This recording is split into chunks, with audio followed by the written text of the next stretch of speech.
El contenido que vamos a trabajar el día de hoy es instrumentos utilizados en el laboratorio de química, el método científico en la parte experimental, operaciones básicas en un laboratorio, reacciones químicas en un laboratorio, tipos de reactivos utilizados en un laboratorio y la escala pH. ¿Se ve el contenido? Sí se ve. Ok. Bueno, vamos a iniciar un poco con relación a los instrumentos utilizados en un laboratorio. Y pues aquí tenemos, ¿verdad? Siempre son mencionados estos instrumentos. Tenemos lo que es el tubo de ensayo, que está sostenido por las pinzas metálicas, ¿verdad? Para tubos de ensayo y cada uno de ellos tiene una utilidad. Y en la parte de abajo pues tenemos un mechero o quemador Bunsen, ¿verdad? Que este sirve para calentar, esterilizar o proceder a la combustión de alguna muestra o un reactivo químico. Eh, los tubos de ensayo pues sirven para contener pequeñas muestras líquidas o sólidas, aunque pueden tener distintas fases para realizar reacciones químicas. Igual hay distintos materiales de los cuales están hechos. Tenemos el vidrio, el plástico, el metal y de cerámica. Luego tenemos lo que es el matraz Erlenmeyer, ¿verdad? Que es el que está contenido con el líquido amarillo. Y este sirve para calentar líquidos o medir cantidades de líquidos para hacer titulaciones o hacer reacciones eh, de sustancias o líquidos que necesitan ser calentados. Y luego tenemos, ¿verdad? Dos vasos precipitados, el del líquido rojo y el del líquido naranja, que estos sirven igual para medir o traspasar líquidos y también para calentar. El material, pues, para que sea utilizado para calentar, debe de ser de material Pirex, ¿verdad? Que este, pues, soporta temperaturas muy altas, porque si no, el vidrio, ustedes saben de que puede ser, pues, puede explotar, ¿verdad? Luego tenemos aquí, en la parte de arriba, tenemos un matraz redondo de fondo plano, perdón, de fondo redondo. Eh,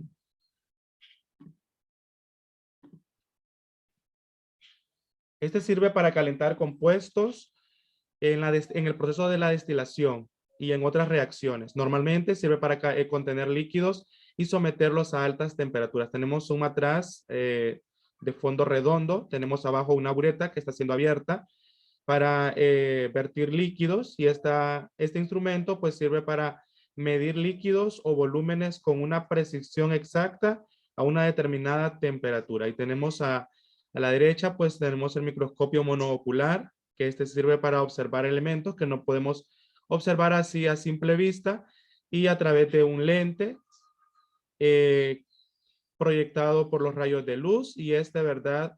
Agranda lo que es la imagen. Tenemos la lupa, igual que este es utilizado para observar objetos muy pequeños. Tenemos lo que es la lupa, la electrolupa, que es utilizada en ingeniería naval, en aeronáutica, en la ingeniería nuclear, desde el siglo XX. Tenemos también lo que es la probeta, que está con el líquido violeta, que hay de varios tipos. Pueden haber plásticos o pueden haber de vidrio y este sirve para medir volúmenes exactos. Permite contener líquidos y tenemos atrás el del fondo azul, tenemos un matraz el Erlenmeyer y tenemos ahí el del líquido verde, un matraz el Erlenmeyer y el tubo de ensayo el del líquido azul. Tenemos igual un agitador que esto sirve para mezclar de manera homogénea disoluciones y suspensiones para los ensayos y pruebas. Consiste en una varilla normalmente de vidrio y esta debe de ser resistente al calor y al frío. Y ahí tenemos lo que es un matraz Erlenmeyer que tiene líquido amarillo. Igual tenemos el soporte universal que es el que está sosteniendo el tubo de ensayo de color violeta. Y este soporte universal pues sirve para sostener diferentes instrumentos, tubos de ensayo, buretas, embudos de filtración y también sirve para montar algunos procesos de destilación. Luego tenemos en la parte de abajo lo que es un mechero Bunsen encendido, ¿verdad? Sobre el mechero Bunsen pues está un tripié o un trípode que este está siendo utilizado para sostener un alambique que sirve para el proceso de destilación de líquidos. Luego tenemos un frasco refrigerante, el de líquido amarillo. Luego tenemos una placa calefactora, la que está de color café con una perilla roja. Y luego tenemos un tubo refrigerante tipo serpentín, que es como los rollos de un cuaderno de resorte, ¿verdad? Así tipo serpentín. Y por último tenemos lo que es un matraz esférico fondo redondo de 3 bocas. Ahí podemos observar las 3 aberturas que tiene en la parte superior, y en la abertura del centro pues tenemos lo que es una bureta. Y ya habíamos dicho que era para medir líquidos. Tenemos igual aquí un desecador que sirve para eliminar la humedad de algunas sustancias. Tenemos lo que es el embudo de decantación, que su función pues es separar líquidos que no se pueden mezclar. Por ejemplo, el aceite con el agua, se usa este embudo de decantación. Tenemos igual lo que es el tubo con pie para fermentación, que este es utilizado para colectar gas en cultivos de caldos o sustancias formadas por microorganismos. Y luego tenemos lo que es un tipo de embudo, que tenemos el embudo Hirsch, que se utiliza para la extracción de líquidos para que las filtraciones sean todavía más rápidas y exactas. Hablando un poco acerca del método científico, pues este es un método que sirve para la investigación, usado principalmente para la producción de conocimientos en las ciencias. Para ello, el científico también es llamado científico a un método de investigación que debe basarse en la parte empírica y luego en la medición, y estar sujeto a los principios específicos de las pruebas. O sea, necesita pruebas, experimentaciones para comprobar lo que es algún problema químico. Desde hace mucho tiempo el hombre tuvo sus conocimientos en forma casual y desorganizada, hasta que llegó el matemático, físico y astrónomo italiano Galileo Galilei, y este utilizó por primera vez un método para realizar sus descubrimientos e inventos. Este método que ha adoptado la ciencia para su investigación se llama método científico, y es un conjunto de reglas, pasos que señalan el procedimiento para llevar a cabo una investigación. El estudio de un fenómeno debe de realizarse por etapas o pasos, a los cuales conocemos como los pasos del método científico, y son los siguientes. Tenemos lo que es la observación, y la observación pues consiste en apreciar con atención o ver detenidamente los fenómenos naturales. Por ejemplo, ahí tenemos un ejemplo y dice el tema, el color de las hojas de los árboles. Entonces, en el paso de observación, aquí pues se observan las hojas que son de color verde, que tienen nervaduras o nervios, que tienen diferentes formas, diferentes tamaños, diferentes texturas. Y dentro de las partes podemos encontrar lo que es el haz, que es la parte de encima, y el en vez, que es la parte de atrás. En el segundo paso, pues tenemos lo que es el planteamiento del problema. Y es aquí donde nos hacemos uso pues de interrogantes como por qué, dónde, cuándo, cómo, quién y qué. En este caso, pues la pregunta sería, ¿por qué la mayoría de las hojas de los árboles poseen el color verde? En el paso número 3 tenemos la recolección de datos. Pues aquí lo que hacemos es recopilar, juntar, reunir información utilizando diferentes fuentes bibliográficas, ya sean libros, enciclopedias, usando la internet, en el campo. Y aquí tenemos qué vamos a hacer en este ejercicio.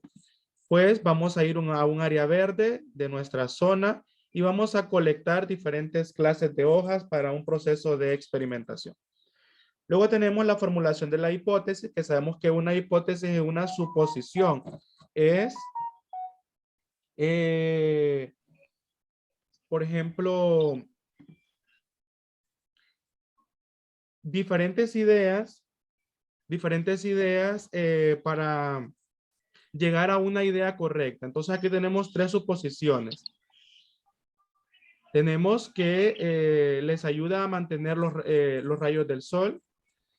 Y las hojas son de color verde porque poseen un pigmento verde llamado, perdón, que ayuda a las plantas a la fotosíntesis llamado clorofila. Y la número 3, pues las hojas son de color verde porque ayudan a la protección de los frutos.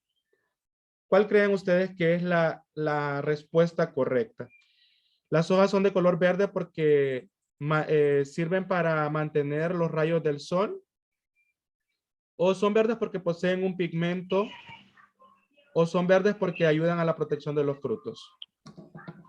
Hay que experimentar para saber.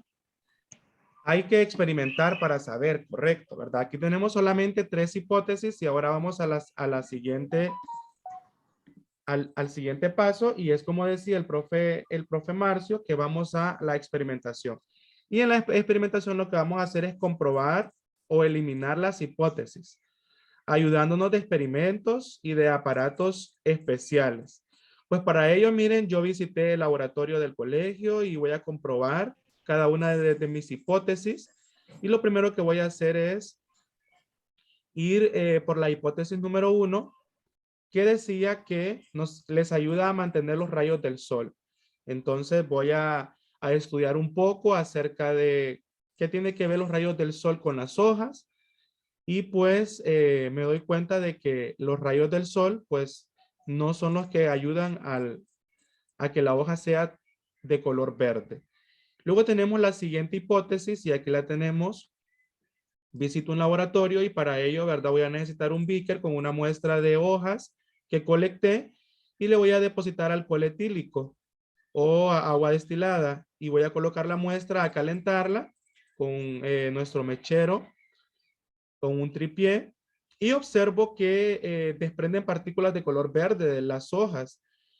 Entonces me doy cuenta que el líquido quedó de color verde y realmente esta hipótesis va a ser la correcta, ¿verdad? Porque dice de que poseen un pigmento de color verde y este es llamado clorofila. Entonces ahí tenemos un proceso de experimentación y la hipótesis correcta es la número 2, ¿verdad? Y igual las hojas no son de color verde porque ayudan a la protección de los frutos. Investigo un poco acerca de la número 3 y la respuesta correcta pues es la número 2. Y podemos concluir, ¿verdad?, que la hipótesis número 2 es la correcta en base a nuestra experimentación y comprobación de hipótesis. Las hojas son de color verde debido a la presencia de un pigmento llamado clorofila, indispensable para la realización de la fotosíntesis. Y luego se crean lo que son las teorías y por último las leyes o los principios. Tenemos, por ejemplo, la teoría celular, que es un ejemplo de teoría, y luego tenemos un ejemplo de ley o principio, lo que es la ley, ¿verdad?, de gravitación universal. Las leyes sí se pueden comprobar, ¿verdad? Y las teorías, pues, no pueden ser comprobadas. Aquí podemos entonces ver que para desechar o aprobar una hipótesis, pues necesitamos lo que es la experimentación y aquí tenemos lo que son los pasos del método científico. Observación, planteamiento del problema, recolección de datos, formulación de hipótesis, experimentación, conclusión, teoría y por último tenemos las leyes o los principios. ¿Qué operaciones básicas realizamos en nuestro laboratorio? Pues tenemos la primera que es la electrólisis. La palabra electrólisis se divide en dos, en un prefijo y en una frase final, ¿verdad? Que es electro, viene de electricidad, y lisis, que significa separar, una ruptura o un deterioro. Entonces, ¿qué es electrólisis? Bueno, es separar los elementos de un compuesto por medio de la electricidad. La energía eléctrica cambiará a energía química. ¿En qué utilizamos lo que es la electrólisis en las industrias? Pues para producir aluminio, sodio, potasio y magnesio, para producir el hidróxido de sodio, para producir el ácido clorhídrico, el clorato de sodio y el clorato de potasio, para producir hidrógeno con múltiples usos en la industria, como el combustible y las soldaduras. Aquí vemos en la animación, cómo un cátodo pues reacciona por el proceso de electrólisis. Si ustedes ven en la imagen de la izquierda donde están las esferas, pues ahí vemos cómo el cátodo pues entra, ¿verdad? Y roba los electrones, perdón, roba lo que es parte de las moléculas, de las moléculas, un hidrógeno de cada molécula de agua. Y en la parte de la derecha, pues tenemos aquí unas células galvánicas, ¿verdad? Que esas son celdas electroquímicas que obtienen energía química a partir de las reacciones redox, reducción, oxidación. Aquí podemos ver que el zinc tiene mayor tendencia que el cobre a estar en esta disolución, por lo que libera iones de zinc y electrones. Podemos ver ahí cómo de la parte derecha, pues pasan del ánodo, pasan al cátodo, ¿verdad? Los iones de zinc y algunos electrones. Y cuando el cátodo pues conecta mediante un hilo conductor con el electrodo de cobre, los iones de cobre se encuentran en la disolución, se incorporan al electrodo en forma de átomos de cobre, por lo que se creará una corriente eléctrica. Y en el ejemplo de la figura, pues ahí podemos ver que el voltaje está a 1.1 voltios.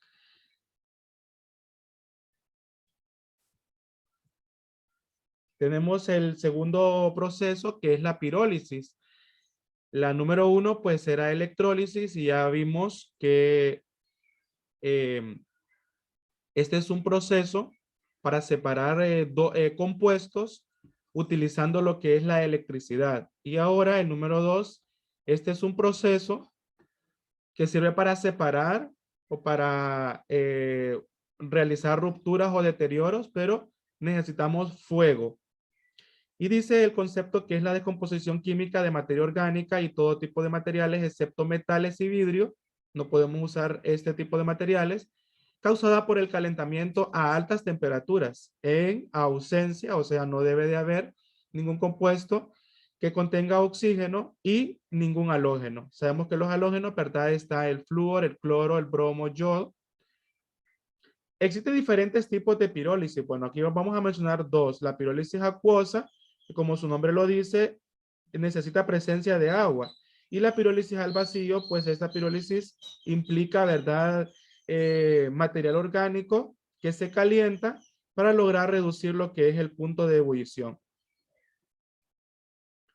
Tenemos otros tipos de pirólisis, la pirólisis de biomasa, la pirólisis de alcanos, la pirólisis del petróleo, que verdad es para producir lo que son materiales relacionados a lo que es el petróleo, los alcanos y los hidrocarburos.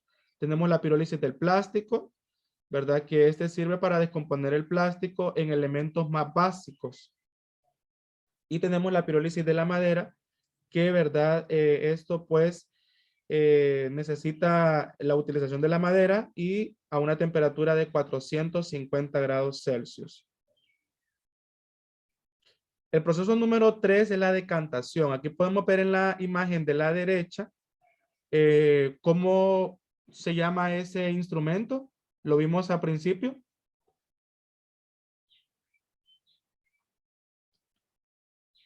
¿Quién recuerda el nombre de ese material de laboratorio que está a la derecha o está en la imagen también? Pipeta. Pipeta, no. La pipeta es alargada.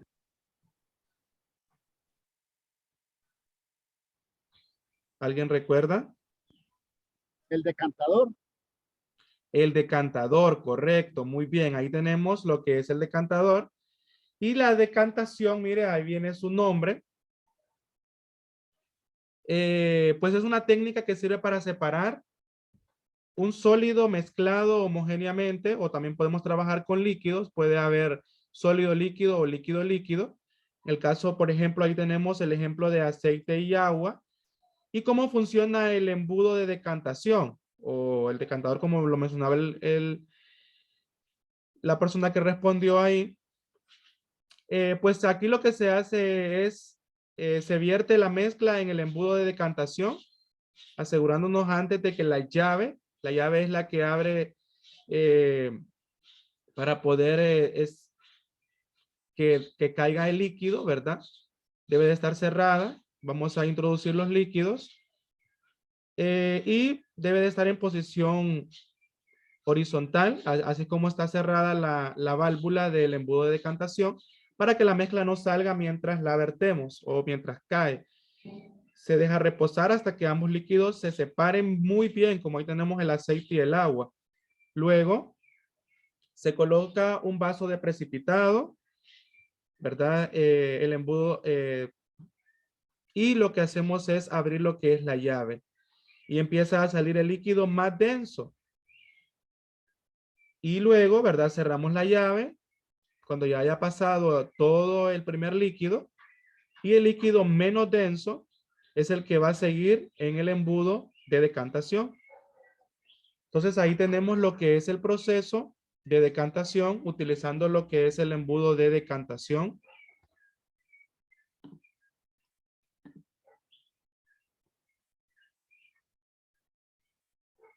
Ahí está, pueden ver en la imagen cómo abre la llave, ¿verdad? Para separar, ahí se ve cómo abre la llave del embudo de decantación para poder, ¿verdad? Separar lo que son dos líquidos. Para eso se usa este embudo de decantación. Proceso número 4 es la destilación. Este es un método que se utiliza para purificar líquidos y separar mezclas con el fin de obtener componentes individuales. La destilación es una técnica de separación de sustancias que permite separar distintos componentes de una mezcla. Tenemos ahí los pasos. Paso número 1, la solución de agua y sal se calienta con un balón, perdón, se calienta y en un balón de destilación pues es donde está la mezcla. Mientras es calentada la mezcla, se genera vapor de agua. Que el vapor de agua, ¿verdad? Son las partículas que salen al momento de que el agua ya esté hirviendo. En el paso número 3, el vapor de agua, pues generado, viaja por el tubo refrigerante, que lo vimos en los materiales de laboratorio, ¿verdad? Este es en forma de serpentina, convirtiendo el agua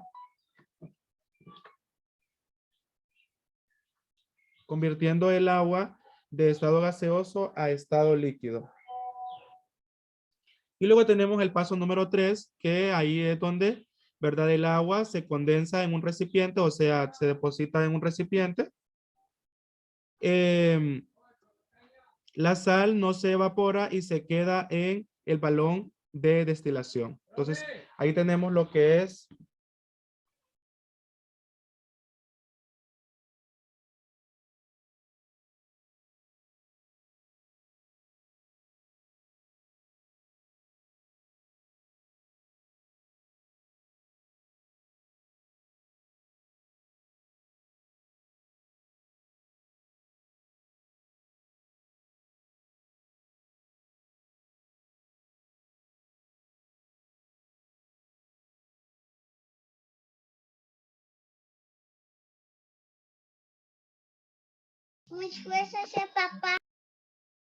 Hola, Vicky, ¿está ahí?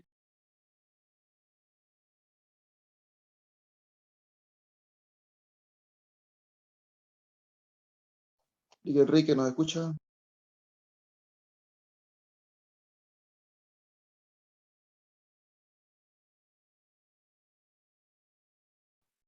hola. Creo que tenías el micrófono apagado. Sí, puede ser. Gracias. Entonces, si ustedes se fijan en el proceso de destilación, pues aquí lo que calentamos fue agua con sal y el agua, ¿verdad? Es el resultado del paso número 3. Ya es agua pura y finalmente, ¿verdad? La sal pues queda en la parte del fondo del instrumento de laboratorio, en este caso el balón de destilación, y así es como obtenemos lo que es el resultado final, lo que es un agua pura con un residuo de sal en el balón. Proceso número 5, tenemos lo que es la evaporación.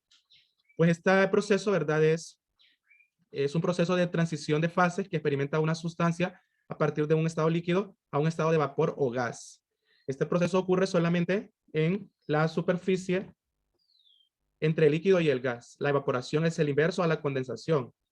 Por ejemplo, los líquidos como el aceite de cocina no se evaporan rápidamente en comparación con otros líquidos como el agua, debido a sus diferentes propiedades moleculares. La evaporación también es parte del ciclo del agua en la naturaleza. El proceso de evaporación depende de la intensidad del movimiento térmico de las moléculas. Es decir, cuanto más rápido se mueven las moléculas, más rápido se produce la evaporación. Y es un método de separación física utilizado para separar sólidos a partir de fluidos, líquidos o gases, mediante la interposición de un medio permeable capaz de retener partículas sólidas que permite únicamente el paso de líquidos. En el laboratorio, pues la filtración se lleva a cabo utilizando el papel filtro que lo tenemos a la derecha. Este papel filtro es una especie de tamiz con unos orificios muy pequeños que permite el paso de los líquidos, pero que impide el paso de los sólidos. El líquido que atraviesa el filtro se denomina filtrado y el sólido que queda de residuo, pues, ¿verdad? Se llama residuo. Siguiente proceso es la tamización, que este es un método para separar mezclas. Consiste en hacer pasar una mezcla de partículas de diferentes tamaños por un tamiz o sedazo. Las partículas de menor tamaño pasan por los poros del tamiz, así como se ve en la imagen, atravesándolo, y las grandes partículas pues quedan retenidas en el mismo. El tamizado o cribado es un método simple que permite separar partículas de diferentes tamaños a través de un tamiz o un filtro en forma de malla. Durante este proceso las partículas pequeñas pasan por los orificios del colado y las de mayor tamaño quedan sobre el colador. Luego tenemos lo que es la sublimación, que este es el siguiente proceso, que aquí la sublimación de estado sólido a un estado gaseoso. Sin embargo, sin pasar por el estado líquido, que se produce a temperaturas y presiones inferiores al punto triple de una sustancia presión más baja a la que la sustancia puede existir como líquido. El agua el agua en la Tierra constituye la hidrosfera y se distribuye en tres tipos dentro del medio ecológico: los océanos, los continentes y la atmósfera, entre los que existe una continua circulación que configura el ciclo hidrológico o el ciclo del agua.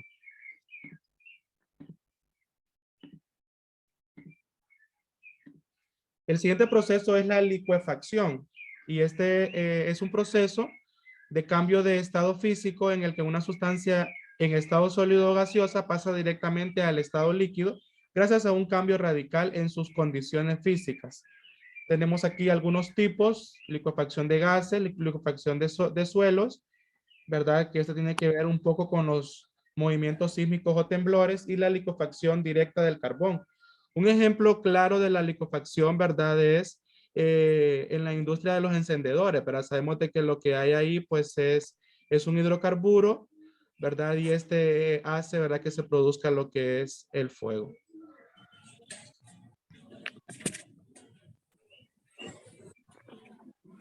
El siguiente proceso es gasificación. Pues este proceso, ¿verdad?, es el que se produce la transformación de una materia prima en estado sólido o líquido en un gas. Gasificación viene de gas. En un poder calorífico moderado gracias a la aplicación de calor de un agente gasificante y bajo unos niveles de oxígeno restringidos. Por ejemplo, aquí tenemos el ejemplo, miren, es depositada biomasa, viene el proceso de secado, el proceso de pirólisis. ¿Qué significa pirólisis? Habíamos dicho. Piro y Fuego. lisis. Piro, Fuego. fuego, correcto, ¿verdad? Calor. Y lisis, Separación. separación, correcto, muy bien. Luego tenemos el proceso de oxidación y por último tenemos el proceso de gasificación, y es aquí a donde ya, ¿verdad?, producimos lo que es el gas a partir de biomasa. Tenemos la centrifugación, ¿verdad? Que esta es una técnica, en la imagen se ve ahí, en el GIF, perdón, se ve ahí. Es una técnica de separación que se utiliza para aislar o concentrar partículas suspendidas en un líquido aprovechando las diversas velocidades de desplazamiento según su forma, tamaño y peso. Y ahí tenemos lo que es, están trabajando lo que es un proceso de estudio de líquidos, ¿verdad? También cuando estudian lo que es la sangre, pues también se trabaja sobre eso. Algo interesante con relación a la centrifugación es que para poder obtener lo que es el aceite de la naranja, el que conocemos nosotros como zumo, que este es un aceite de naranja, ¿verdad? Por eso es que cuando nosotros lo mezclamos con agua, si ustedes se fijan, el aceite con el agua, pues no se mezcla, ¿verdad? Tanto en estado frío como en estado caliente.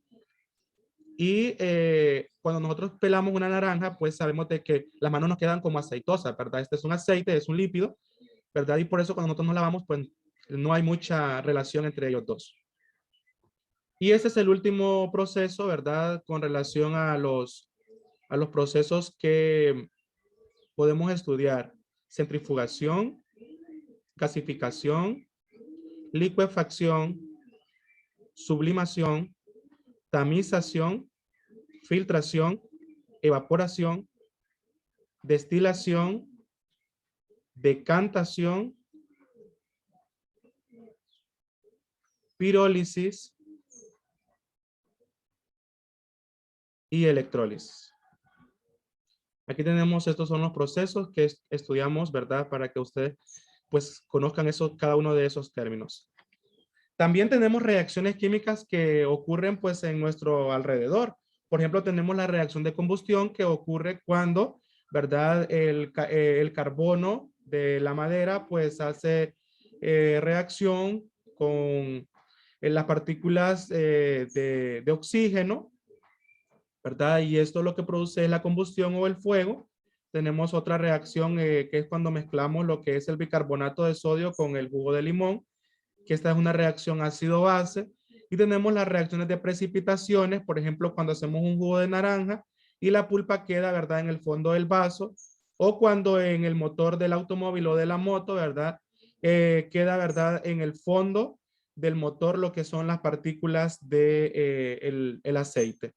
Estas son algunas reacciones que vemos en nuestra vida diaria. También tenemos lo que es al momento de reaccionar lo que es el óxido de calcio, ¿verdad? Por medio de procesos al momento de mezclarlos, utilizando también lo que son el magnesio metálico, ¿verdad? Pues esta es una reacción de combustión. Y luego tenemos en la parte de abajo una reacción de disociación, que es cuando mezclamos. Disociación es cuando se mezcla una sal más el agua. Esto se llama como solvatación. Y ahí tenemos un ejemplo de una sal que es el sulfato de cobre. Y este se mezcla con el agua. Y miren de qué color se torna. Y miren cómo las partículas del color azul, ¿verdad? De lo que es el sulfato de cobre, pues se encuentran en la parte, se van como separando, ¿verdad? En la parte de arriba y en el fondo. También tenemos otros procesos que vemos en nuestro diario vivir, como la oxidación, que, ¿verdad? Esto se refiere a la presencia de oxígeno. Por eso viene, por ejemplo, cuando tenemos ahí ejemplos claros, ¿verdad? En nuestro diario vivir, como son cuando se oxida un clavo, una moneda, un aguacate, una manzana, ¿verdad? Son procesos, ¿verdad?, de oxidación en nuestro diario vivir. Aquí tenemos el ejemplo claro de la oxidación del hierro. El hierro se une con el oxígeno diatómico y lo que forma, ¿verdad?, es el óxido de hierro 3. Otros ejemplos que vemos en nuestro diario vivir con relación a la oxidación, pues, diga, profe Marcio. No, hablando también que la oxidación también puede suceder sin presencia de oxígeno, en el caso de las reacciones redox. Correcto, Solamente sí, ahí. ahorita íbamos sí, precisamente usted se me adelantó, pero está bien, gracias por el comentario, que las reacciones, ¿verdad?, de oxidación también pueden ser sin presencia de oxígeno, como aquí tenemos unos ejemplos. Bueno, en este caso, los ejemplos que hay aquí, pues sí hay presencia de oxígeno, como por ejemplo la respiración y lo que es la fotosíntesis. También son ejemplos de redox en nuestra vida diaria.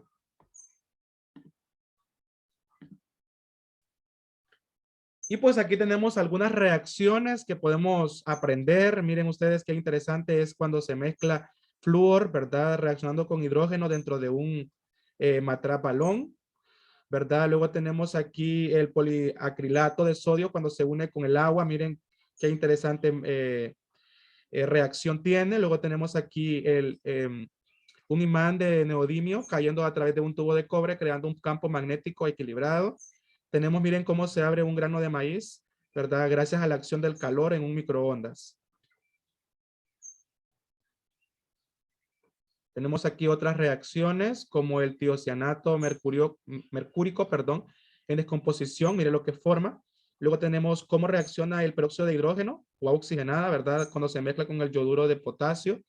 Interesante reacción. Luego tenemos lo que es el cobre reaccionando con el ácido nítrico. Este es un proceso de oxidación y el agua, ¿verdad? Cuando se cristaliza, que este es otro proceso que se llama cristalización en forma de copo de nieve. No sé si alguno de ustedes ya han visto estas reacciones.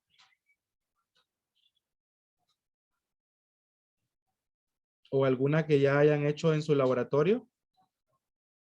Podemos volverlas a mostrar aquí. Lee, Sí. hace poco miré un video sobre un especialista en creación de copos de nieve y lo interesante era que la figura del copo dependía de la temperatura, de la presión y de la humedad. Cuando él variaba estos tres parámetros, formaba diferentes figuras. Sí, es correcto. Es bastante interesante el copo de nieve cuando reacciona, perdón, el agua cristalizada cuando reacciona en diferentes estados de la materia, ¿verdad? Y es cierto lo que usted comenta. Gracias por su aporte, ¿verdad? Bastante interesante. No sé si ustedes han visto cómo reacciona el agua helada cuando se mezcla con el agua caliente, ¿verdad? Lo pueden hacer de diferentes colores para que vean qué reacción tiene al mezclar estos dos tipos de agua, una caliente y otra helada. Échenlas en un solo depósito, ¿verdad? Y ustedes van a ver ahí cómo hay como una separación entre los dos líquidos. Y las dos son agua, pero una está en caliente y la otra en estado, perdón, helada. Y luego tenemos algunos tipos de reactivos que utilizamos en nuestro laboratorio. Vamos a conocer algunos, no todos, ¿verdad? Tenemos, por ejemplo, el primero, que es el reactivo de Tollens, ¿verdad? Que este reactivo, pues, este reactivo de Tollens dice añadir 2 gotas de una disolución de hidróxido de sodio al 5% y a 1 ml de disolución acuosa. Con el nitrato de plata al 5%. Agitar el tubo y añadir gota a gota. Este es el proceso, ¿verdad? Cómo se trabaja lo que es este reactivo. Y si ustedes pueden ver, este reactivo se utiliza para el trabajo de reconocimiento de aldehídos y reconocimiento de cetonas. El segundo reactivo que vamos a conocer es el reactivo de Fehling. Pues este reactivo, miren, en la parte de abajo tenemos lo que es azúcar, ¿verdad? Y a este azúcar se le agrega lo que son unas gotas de HCl. Este ácido, ¿verdad? Al mezclarse, pues, hace una reacción con el reactivo de Fehling. La reacción positiva, es decir, que hay presencia de luego Su micrófono. hay un audio encendido. Si lo pueden apagar, por favor. Luego tenemos el reactivo de Benedict, que igual este reactivo, ¿verdad? Se usa para el trabajo de identificación pues, sacáridos, ¿verdad? En este caso, pues, se trabaja con lo que es la glucosa, ¿verdad? Y, pues, ahí está el procedimiento. Luego tenemos el reactivo de Schiff, perdón. Y este reactivo se utiliza para el trabajo con tejidos. Miren cómo reacciona. Igual este reactivo se utiliza para reconocer aldehídos y cetonas, ¿verdad? Y ahí tenemos una utilidad en la vida diaria que se utiliza para el trabajo de estudio de tejidos, ¿verdad? Cuando trabajan lo que es el cáncer, pues se utiliza este reactivo de Schiff. Luego tenemos el reactivo de Bayer, que este reactivo también se utiliza para trabajar con hidrocarburos, como los alcanos, alquenos y alquinos, ¿verdad? Y ahí tenemos lo que es la identificación de diferentes alquenos, ¿verdad? En los diferentes frascos de tubos de ensayo. Luego tenemos el reactivo de ninhidrina, que este también se utiliza para torna de ese color y también se utiliza para lo que son la parte de identificación de huellas dactilares, ¿verdad? En la parte de, pues, escenas del crimen, pues se utiliza mucho este reactivo. Luego tenemos el reactivo de Grignard, que este reactivo igual se utiliza para trabajar los hidrocarburos. En este caso, ahí tenemos un experimento con aloalcanos. Ahí está un montaje, ¿verdad? Para identificación de aloalcanos. Y luego, para finalizar, pues tenemos un poco acerca de la escala pH. Pues sabemos de que esta escala, pues lo que mide es el grado de acidez o basicidad de una sustancia. En el caso, pues la escala va desde 0 a 14. Y en los laboratorios, pues lo que utilizamos es el papel tornasol, que es el que tenemos ahí. Esas son unas prácticas que hicimos con mis estudiantes. Y pues ahí pues lo que hacemos es identificar lo que es un ácido o una base. Sabemos que un ácido es una sustancia que es capaz de liberar iones de hidrógeno en una solución. Y una base lo que hace es disociar, o sea, unir iones de hidrógeno, ¿verdad? En una solución. También podemos, no solamente podemos trabajar con lo que es el papel tornasol, sino que también podemos trabajar con la parte de un experimento utilizando lo que es el repollo morado, ¿verdad? Que así como lo conocemos nosotros. Y pues miren, ahí está un procedimiento. Ponemos el repollo, ¿verdad? En tiras, en agua, en una estufa, a fuego, ¿verdad? De unos 10 minutos. Dejamos que enfríe lo que es la solución, ¿verdad? Y luego filtramos, o sea, colamos y utilizamos lo que es, ¿verdad? Este líquido para identificar, ¿verdad? Si es un ácido o es una base. Ahí tenemos algunas sustancias en la parte de abajo: el limón, el vinagre, el detergente, el SIF, una gaseosa, el agua y el alical.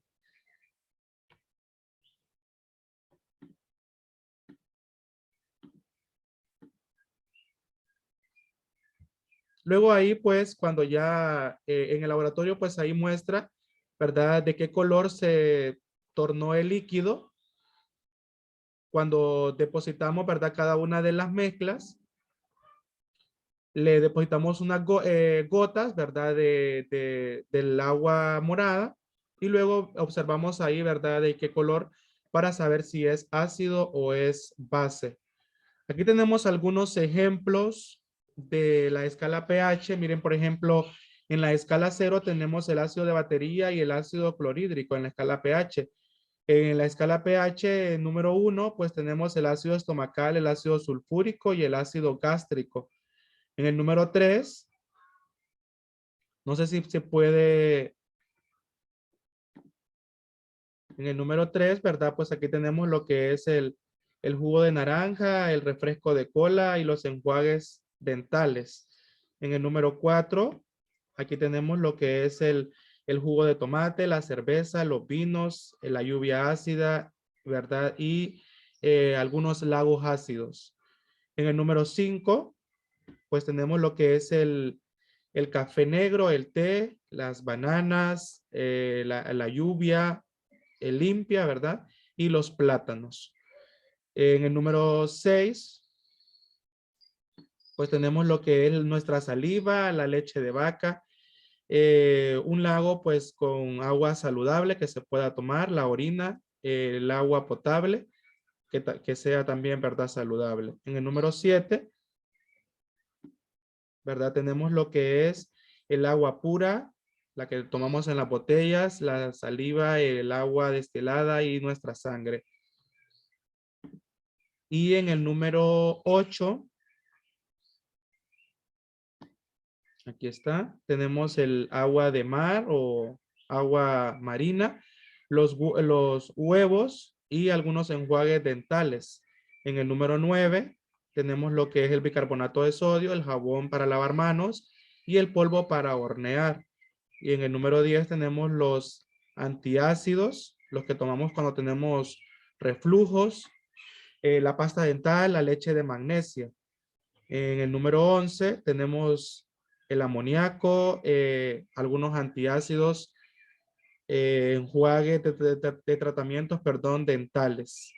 Y en el número 12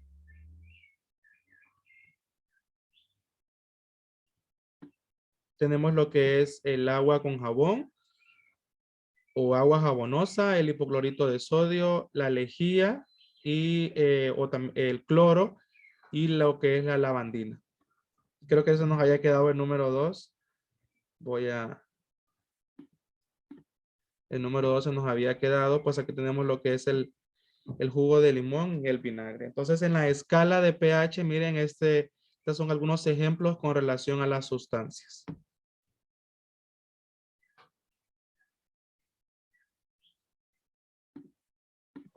Profe, ¿Sí? me gustaría aquí, ya que estamos hablando del pH, hubo un mensaje que se difundió bastante cuando estaba en apogeo lo del COVID, que decía que consumir alimentos con alcalinos, decía. Ah, sí, sí, un Y mensaje que se hizo viral, ¿verdad?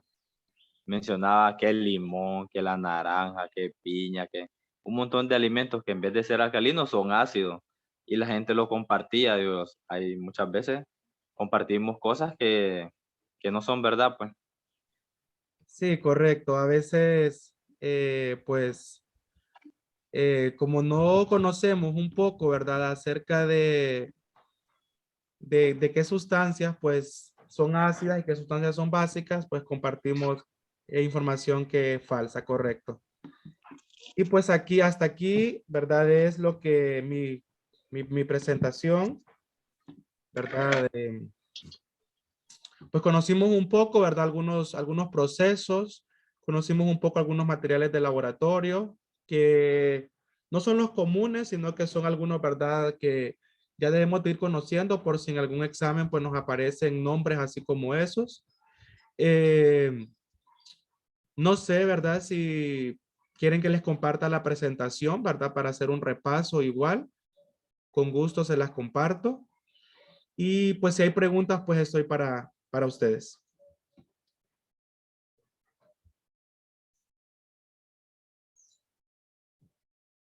¿O qué les pareció? ¿Algún comentario de los que están aquí presentes? Excelente, profesor, excelente.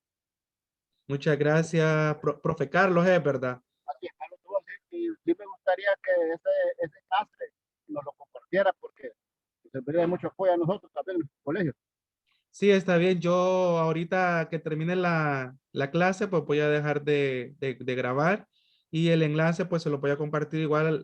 Dos estudiantes me escribieron que por inasistencia, por situaciones de energía en su lugar, igual, ¿verdad? No sé los demás, los estudiantes, algún comentario con relación a la clase, qué tal estuvo. Julio, Luis, Mónica, Samantha, Susi, ¿qué les pareció? ¿Aprendieron? Estuvo bien, entretenida, la verdad. Muy bien, gracias. Muy interesante. Casi no escuché la última intervención. Estuvo muy interesante. Ah, ok, muchas gracias. Igual, jóvenes, si ustedes desean la presentación, yo se las puedo compartir con gusto, ¿verdad? Estamos para apoyarnos, igual a los docentes. Si desean la presentación, pues se les puede compartir. Pues hasta aquí es mi turno. Mi clase duraba hasta las 10:30. Aquí está el otro eh, encargado de la capacitación que sigue de 10:30. Aquí está el profe Alex. Profe Alex, bienvenido. ¿Qué tal? Muy buenas. ¿Qué tal? ¿Qué le Sí, la pareció? clase va a empezar a las... Bueno, su clase la verdad que me pareció excelente, muy buena. Muy Muchas buena, la verdad. gracias. Ellos tienen un receso de media hora con el mismo enlace que ellos Sí. entran, ¿verdad? Y No, yo les voy a dar clases siempre por Google Meet, no hay problema. es que, bueno, no sé, el profe Adal me comentó que la reunión de Zoom la programó hasta que terminara su clase, pero no sé si va a utilizar aquí mismo, porque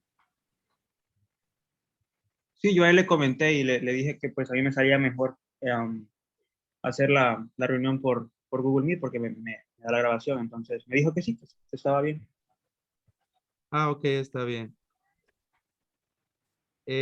Bueno, Bueno, entonces, muchas gracias, jóvenes, y estamos para apoyarlos en lo que podamos.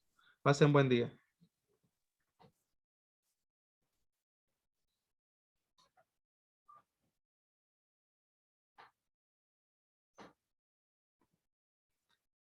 Alex se habrá desconectado.